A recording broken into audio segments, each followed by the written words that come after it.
Welcome to Crisis in Perception, where we examine the systems shaping our world, one book at a time. So, today we're cracking open Erich Fromm's 1961 classic, Marx's Concept of Man. Now, Fromm was a pretty famous psychoanalyst and philosopher, and he had a really clear mission with this book. He wanted to fix what he saw as a huge and kind of dangerous misunderstanding of Karl Marx in the West. Fromm's whole goal was to cut through this thick fog of political caricature that had built up around Marx. He basically argued that if you really want to get what Marx was saying, you have to look past all the Cold War noise and see him not just as some economist, but as a philosopher who was diagnosing a really deep crisis in what it means to be human. And what's so interesting is how Fromm starts. He just comes in swinging. He argues that the popular picture of Marx as a materialist, someone who thinks our main drive is just getting more money and stuff, is a complete falsification. It's a caricature that, ironically, wasn't just used by Marx's enemies, but even by some of his own followers. So here's the crucial point Fromm makes.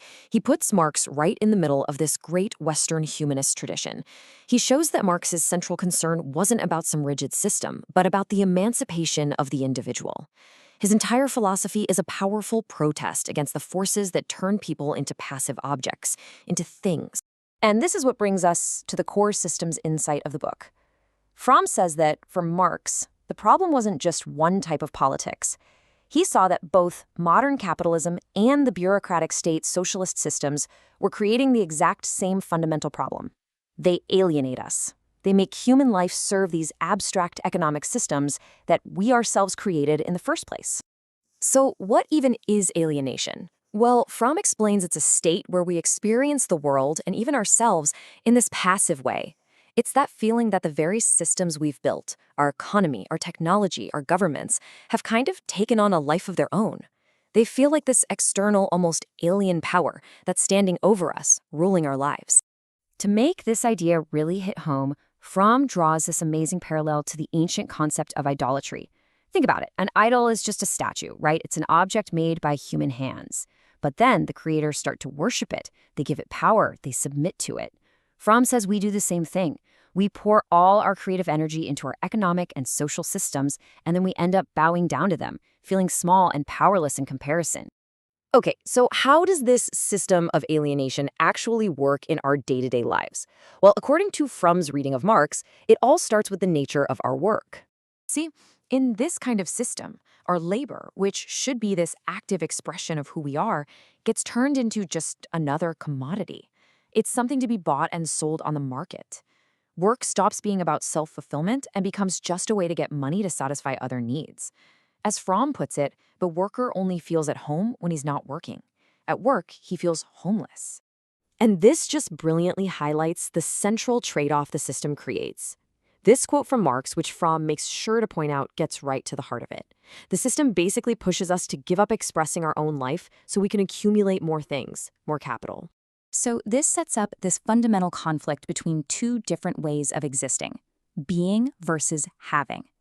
The whole system is geared towards having, what we own, what we possess, what we can consume.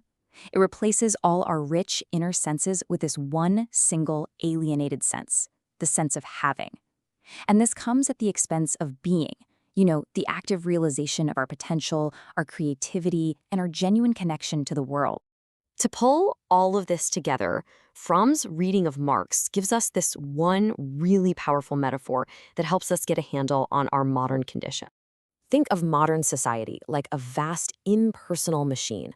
Sure, it's a machine we built to serve us, but at some point it started running on its own logic, its own relentless drive for more production and more expansion, totally separate from what we as humans actually need or want. Our own creation has become this alien power that now kind of enslaves us. And what does this machine run on? It runs on our life energy. It takes our creative and physical powers and just uses them as fuel. And in that process, as Marx wrote in a passage that Fromm really emphasizes, the system mutilates the individual into a fragment of a man and degrades them to being just an appendage of a machine. We literally become cogs. And this brings us to a really crucial point. For Fromm's Marx, the solution isn't just about fighting for a better salary or better conditions inside the machine. No, the goal is way more radical. It's about completely transforming the whole system so that the machine starts serving human life again, not the other way around. It's about reasserting human control over the very things we create. So ultimately, what Fromm gives us here is a lens. It's a new way of seeing. This framework lets us see our struggles with work, our search for freedom, our pursuit of fulfillment, not as our own personal, individual failings, but as the logical outcomes of a system of alienation, a system that has flipped the relationship between people and the world they built upside down. And that kind of leaves us with a pretty deep question to think about.